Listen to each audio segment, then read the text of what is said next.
is to choose to obey. It's like, and that means that we can choose Jesus to be our guide every day. So that means that we can choose to obey the things that he tells us to do.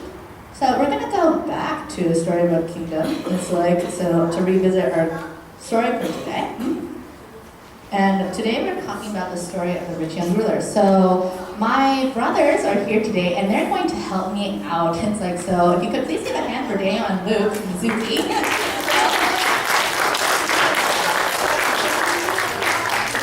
These are also good and cute as cousins.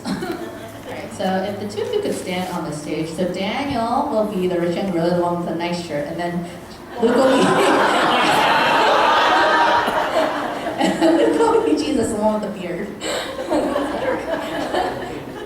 Who also has a nice shirt, just not as dressy.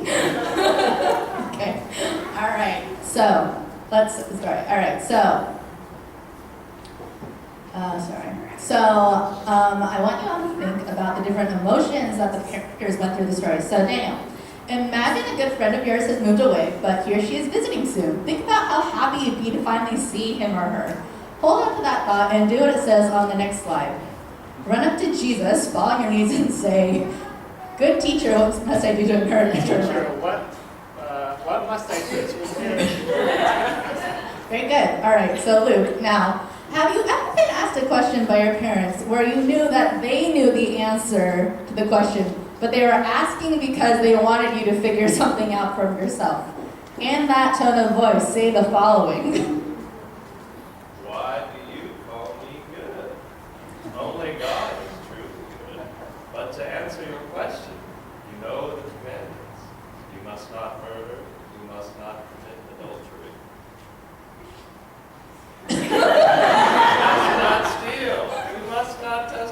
Falsely. You must not cheat anyone. Honor your father and mother. Right. So Daniel, imagine that you just accomplished something you've been trying really hard to do. Think about how happy and proud you'd be. Hold on to that thought and say the following. Teacher, I've obeyed all of these commandments since I was young. Yeah, good for him, right? Okay. Now, Luke, pretend you're talking to the person in this picture.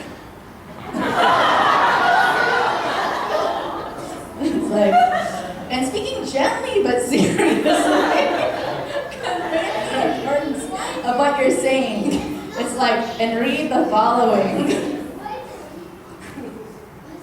There is still one thing. Go sell your possessions and give the money to the poor. And you will have treasure in heaven. Then come, follow me.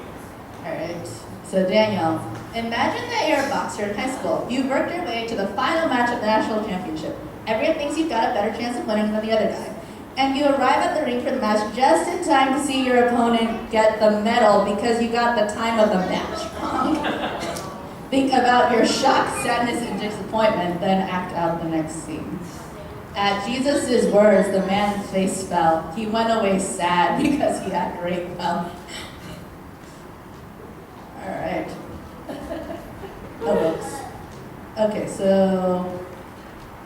Oh, sorry. That was a mistake, I think. Yeah. All right, so... Luke, could you read that for me, please? How hard it is for the rich to enter the kingdom of God. Children, how hard it is to enter the kingdom of God. It is easier for a camel to go through the eye of a needle than for someone who is rich to enter the kingdom of God. All right, can we please give a hand to our two actors? All right.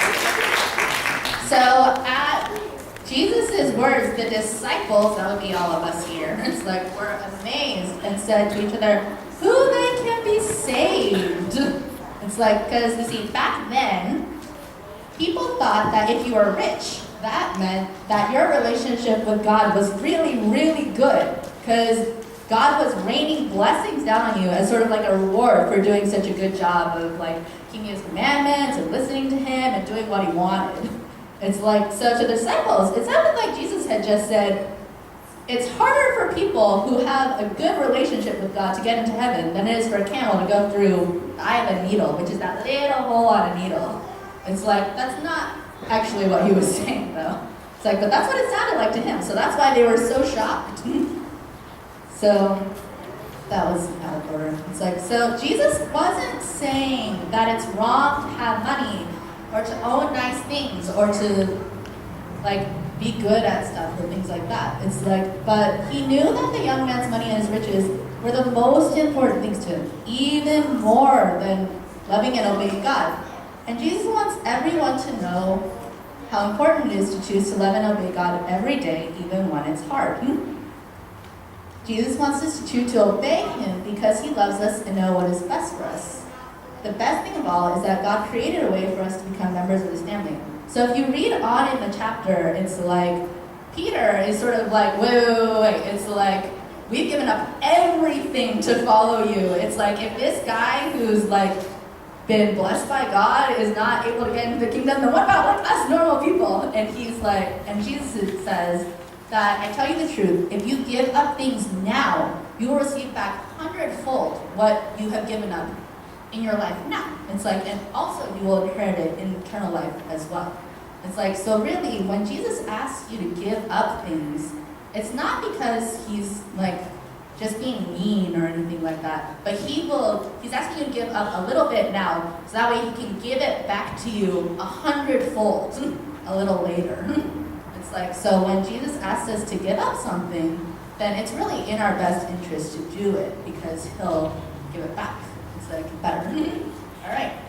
So thank you for listening and reviewing with me, and we are going to go upstairs to our craft now. Thank you.